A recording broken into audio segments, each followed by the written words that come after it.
જગત માટે આજનો સૌથી મોટો દિવસ છે। આજે અખાત્રીજના દિવસે ખેડૂતો ખેતીનો પ્રારંભ કરે છે। જો કે સાબરકાંઠાના હિંમતનગરના નિકોળા ગામે એક સાથે સૌથી વધુ ખેડૂતોએ ખેતીનો પ્રારંભ કર્યો છે। તેમજ સામૂહિક પૂજન થકી સમગ્ર વિસ્તારમાં કિસાન જગતની એકતા સહિત વેદની વાતને પ્રાધાન્ય આપ્યું છે। એક સાથે સૌથી વધુ ટ્રેક્ટર આજે ભગવાનનું ખેતર ખેડી રહ્યા છે। ખેડૂતોના ખેતી માટેના નવા વર્ષના મુહૂર્તમાં ખેતરમાં કંઈક અલગ જ દ્રશ્ય જોવા મળ્યા હતા। જાણે કે કોઈ ફિલ્મનું શૂટિંગ થઈ રહ્યું હોય તે પ્રમાણે સૌથી વધારે ટ્રેક્ટરો એક સાથે એક જ ખેતરમાં ખેડાણ કરી રહ્યા હતા। જી હા, આ છે અખાત્રીજ એટલે કે અક્ષય તૃતીયાના શુભ દિવસે ખેતીની નવી સિઝનની શરૂઆત કરતું હિંમતનગર તાલુકાનું નિકોળા ગામ। હિંમતનગરના નિકોળામાં જે સમગ્ર ગામના તમામ ટ્રેક્ટરો વહેલી સવારે ભગવાન યોગેશ્વરના ખેતરમાં પહોંચ્યા અને ભગવાનના ખેતર ખેડી નવા વાવેતરનો મંગલ પ્રારંભ કર્યો। વર્ષોથી નિકોળા ગામમાં પરંપરા ચાલી આવે છે અને યોગેશ્વર ભગવાનમાં શ્રદ્ધા ધરાવતા તમામ ખેડૂતો અહીં આવી ખેતર ખેડી ભગવાન પ્રત્યે પોતાની શ્રદ્ધા વ્યક્ત કરે છે।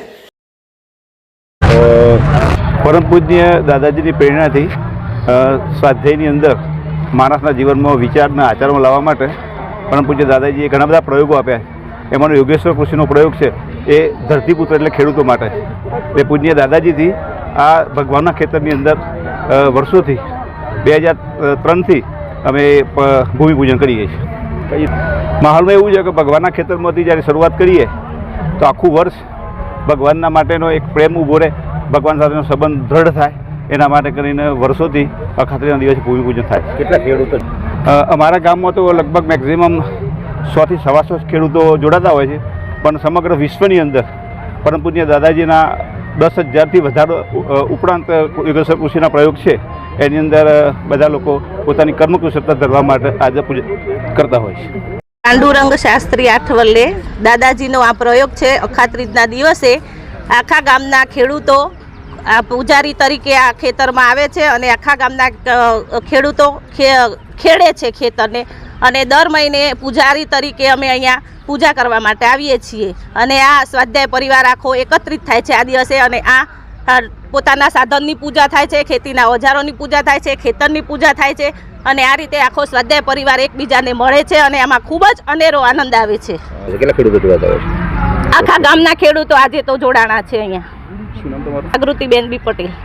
પહેલાંના જમાનામાં મારો સમય હતો એ લગભગ અહીંયા 70 વર્ષ પહેલો અમે બળદથી હળ ઉતરા કરતા, બળદને શણગારતા, એના એક પાસે ઉપર ચાદર ઓઢાડીને એને શણગારતા, પછી સિંગડોમાં એક પાસે મોટા મોટા કલર કરતા, એ રીતે શણગારી અને હળ ઉતરા કરતા।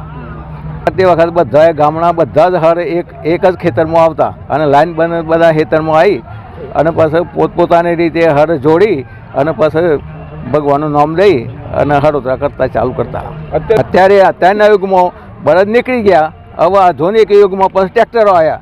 તે ટ્રેક્ટરો આવ્યા પણ દાદાની પ્રેરણાથી પાછું અમે પાછું જે ભૂલાઈ ગયેલું હતું ને એ પાછું તાજું કર્યું અને આ બધું જે થયું હોય ને દાદાની પ્રેરણાથી જ અમે પછી ટ્રેક્ટરથી હળોતરા કરવા માંડ્યા। આજથી 20 વર્ષ પહેલાં એક જ સાથે ખેડવાનું કારણ શું? તો બધાનો એક જ નિર્ણય, એક જ ભાવ થાય અને ભગવાનના નિમિત્તે જ આ બધું કાર્ય થતું હોય છે। એ રીતે મેં પછી હળોતરા કરવાનું ચાલુ હોય ટ્રેક્ટરથી યોગેશ્વર કૃષિ માર્ગોમાં આવી અને એનાથી બધાને સાર્વજનિક રીતે બધા એકત્રિત થઈ અને સદભાવથી આ કાર્ય કરવા માંડ્યું। શું નામ તમારું? અમિતચંદભાઈ દોરાભાઈ પટેલ। સાબરકાંઠા જિલ્લા સહિત ગુજરાતભરમાં અખાત્રીજના દિવસે નવી ખેતીનો પ્રારંભ કરવામાં આવે છે, તેમજ ખેડૂતોએ આજે સામૂહિક ખેડાણ કરી ખેતીનો પ્રારંભ કર્યો છે। વર્ષો પહેલા ખેતરોમાં બળદની પૂજા થતી, જો કે આજે બળદનું સ્થાન ટ્રેક્ટરોએ લઈ લીધું છે, પરંતુ પરંપરા એની એ જ રહી છે। ગામની મહિલાઓ પણ આજે ભગવાનના ખેતરમાં પહોંચી અને બળદોની જગ્યાએ ટ્રેક્ટરની પૂજા કરી, સાથોસાથ ધરતી માતાને ખેતીના ઓજારોની પણ પૂજા કરી ખેતીના નવું વર્ષ સુખદ રહે તેવી પ્રાર્થના કરી। નિકોળા ગામની આ પરંપરા સામાજિક એકતાની એક અનોખી મિસાલ છે। સાથે રહી ખેતર ખેડ્યા બાદ આ તમામ લોકો એકઠા થઈ ખેતરમાં વાવેતર કરશે, જો કે આવી પરંપરાના પગલે કેટલાય ગામમાં એકતા અખંડિતતાની મિસાલ બની રહે છે। એવા રાજકમલસિંહ પરમાર, ભારતની અસ્મિતા, સાબરકાંઠા।